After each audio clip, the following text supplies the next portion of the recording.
Olá, sejam bem-vindos a mais um vídeo do Mendigo Milionário. E como prometido aqui está um vídeo de desempenho, né? Eu não sei se faz sentido toda semana eu trazer um vídeo só para mostrar o desempenho. Acho que esse vai ser somente para apresentar, e o resto eu coloco como posts do YouTube, na guia comunidade, ou sei lá, crio um Twitter, mas algo do tipo. Mas por enquanto esse primeiro aqui vai ser em formato de vídeo. E vamos logo aos resultados, né? Bom, como ficou a história do Mendigo Louco? Ele começou o investimento em 6/10, o preço do Bitcoin estava 122.982. Pela Aave, né, a gente entrou com um colateral equivalente a $283, obtendo uma dívida de 187 aproximadamente. Se subtrair um pelo outro, a gente tem um saldo inicial de 95 e essa quantidade de colateral de Bitcoin. Só que no dia 17/10 ocorreu uma liquidação, né, que eu mostrei alguns dias atrás, fiz um vídeo sobre. No dia 10 teve uma quase liquidação, mas no dia 17 realmente foi liquidado nesse preço aqui. E a situação depois da liquidação ficou a seguinte: a dívida foi zerada, né, e um colateral que sobrou, $42 aproximadamente. Essa é a quantidade de bitcoins liquidados e o que sobrou como colateral. Então teve de um saldo inicial de 95,74, a gente ficou com 42,58. E eu conferi a matemática aqui de como foi a liquidação, né? E realmente bateu. Se a gente pegar essa quantidade de Bitcoin liquidado, multiplicar por 103.900, dá 197. A dívida inicial era 187,96, então a diferença deu uma diferença aqui de 5%. Esse 5% é exatamente a penalidade que você obtém ao ser liquidado. Então deu essa quantia aqui, que é equivalente a 188, que era a dívida inicial, acrescentado de 5%. Então, essa é a explicação do que aconteceu ao ser liquidado. E hoje, como que a gente está? A gente está na Fluid, né? Se você quiser ver como eu fiz a operação na Fluid no vídeo anterior, é só olhar lá. Mas em resumo, a gente tem um colateral hoje de 150,73, uma dívida de 105, um saldo de 45. E esse é o novo colateral de Bitcoin que está na Fluid. Então, desde a última operação, a gente saiu de uma situação de que a gente estava com 42,58 e hoje está 45,19 de saldo, né? Se eu fosse fechar a operação, eu teria esse saldo aqui, basicamente. Mas eu estou considerando aqui como resultado menos 52,8%, né? Se a gente considerar que o meu saldo inicial era 95 e ficou agora com saldo final de 45, esse foi o desempenho do Mendigo Louco. Vamos para o próximo agora. Estou introduzindo um novo personagem, né, que é o Mendigo Raiz do DCA. Então, basicamente, seria, se eu, ao invés de alavancar, ficar fazendo essas porras, eu simplesmente comprasse o Bitcoin, deixasse em cold wallet e sem fazer nada, sem alavancar.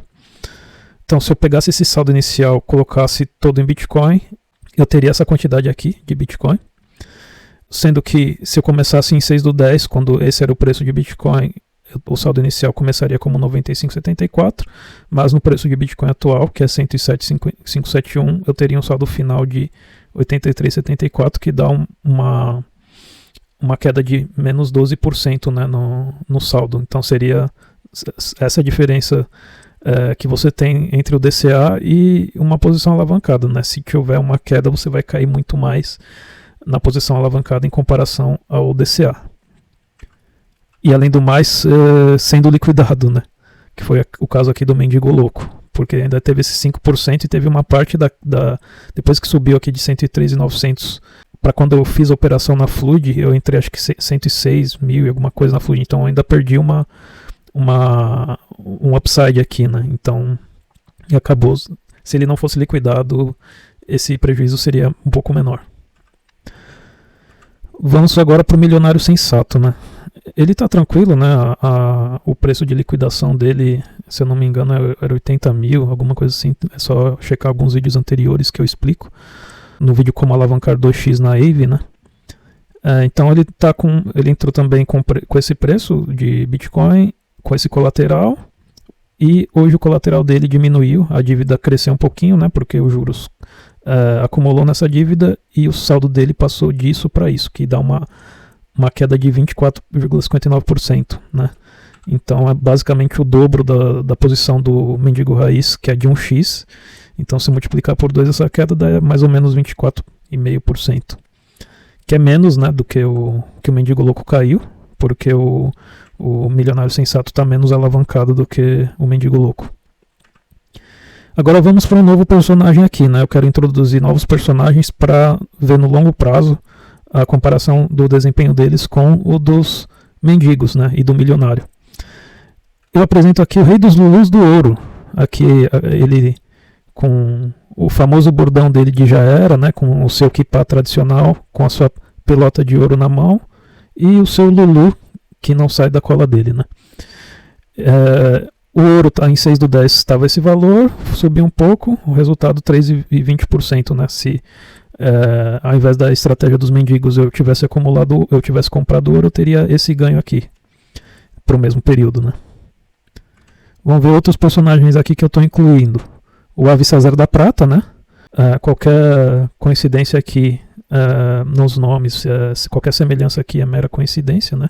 Eu simplesmente tirei de nenhum lugar esses personagens, né? De grupo nenhum do Telegram, é só mera coincidência aqui. E o desempenho dele aqui do Ave César da Prata é de 0,08%, né? Teve tanto falatório aqui pra essa porra só render isso, né, no período. Vamos pro próximo personagem, né? Famoso Moreno da Monero, né? Teve um resultado aqui de menos 0,71% no período. Que ele com seu pandeirinho da Monero, né? Um clássico moreno bostileiro. Mais um personagem aqui, o Rei de Corinto do Boi Gordo. O Boi Gordo teve um aumento aqui de 1,38%, né? Então, esse personagem é o que representa o Boi Gordo, né? Como investimento. Teve um ganhozinho aqui considerável para o período, né? E também temos a Beyoncé do CDI, né? O cálculo de ganho dela, ela investe tudo em CDI.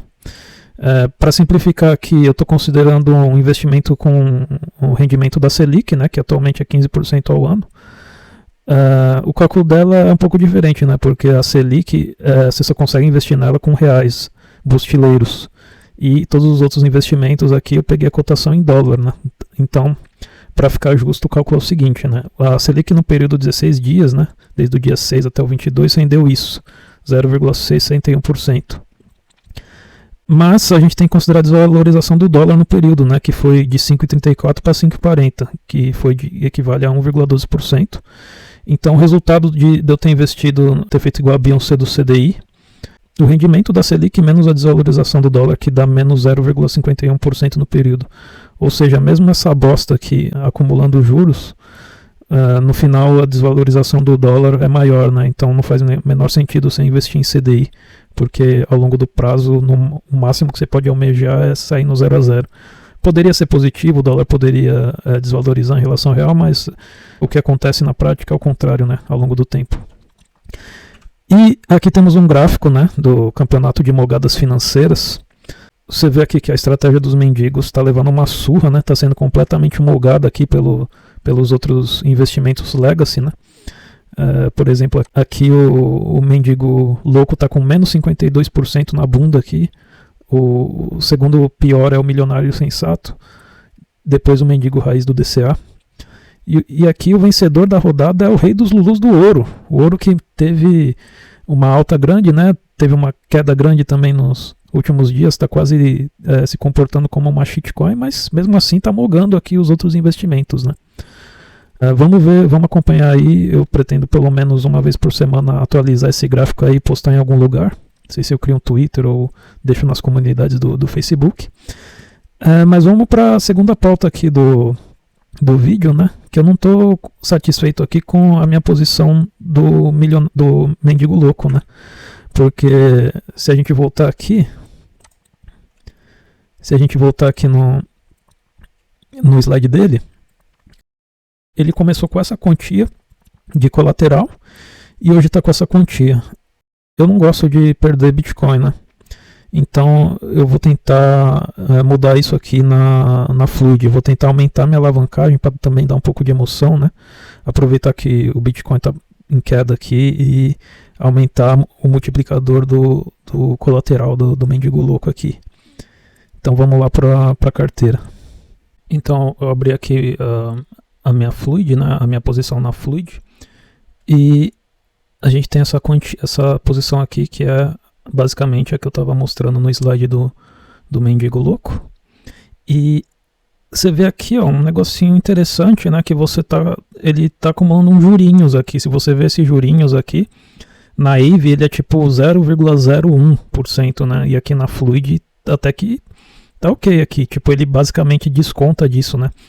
Como tá cobrando esses juros aqui e esse nos meus borrows, né, no meu supply pelo menos tá contando esse jurinho aqui que serve pelo menos para aumentar um pouco o colateral, né? Acho que até aumentou tava 0.0014 e aumentou para essa quantia aqui, né? 0.01401. Então, interessante. Mas geralmente essas plataformas de lending não chega a ter praticamente nada de ganho, né, no seu supply. A não ser que sejam uns colaterais mais merdas, assim, mais experimentais, que eles dão juros maior, mas tem o risco do colateral ser meio merda, né? Bom, o que eu quero fazer aqui é aumentar a minha quantia de colateral aqui, né? Porque tava aqui, o meu preço de liquidação tá 88. Quero aumentar um pouquinho, né? Quero aumentar para 94 aqui. Porque eu acho que eu fui cagão demais aqui em achar que vai cair para 88, né? A gente tem até dia 5 para receber, então a gente vai incluir mais aqui. Eu tô apostando que não vai cair para menos de 100, né? Então não custa nada aqui aumentar um pouquinho, né? Meu preço de liquidação, aumentar esse leverage aqui, digamos assim. Então vamos aumentar essa porra aqui. Vamos ver para onde vai o meu preço de liquidação aqui, para 95. Vamos pôr um pouco menos aqui para 94, para não ficar tão fácil assim de liquidar. Vamos ver, um pouco menos. Aqui, ó, tá bom, 94,200. Aumentar minha posição aqui de WBTC, vamos ver. Nunca fiz isso. Vamos ver como funciona. Ah, pode ter risco de loss, foda-se. O mendigo é louco. Vou tentar de novo. No DeFi tem muito isso. Se você demora muito aqui, você falha a transação porque mudou as cotações muito rápido, essas porra. E pronto. Consegui fazer aqui, aumentei meu preço de liquidação, mas aumentei aqui meu colateral, né? Então tô mais alavancado ainda. Tô o quê? 3,37% alavancado. Deixa eu atualizar essa página aqui pra... Não, tô 3,95% alavancado e minha quantia aqui de WBTC aumentou ligeiramente, né? Vamos ver se nos próximos dias dá uma perna de alta aqui para eu aumentar para a quantidade que eu tinha antes, né? Porque se aumenta aqui o preço do Bitcoin, automaticamente aumenta minha possibilidade de eu me alavancar ainda mais sem tanto risco. Então por hoje é isso. Queria só mostrar essas pautas para vocês. Falou!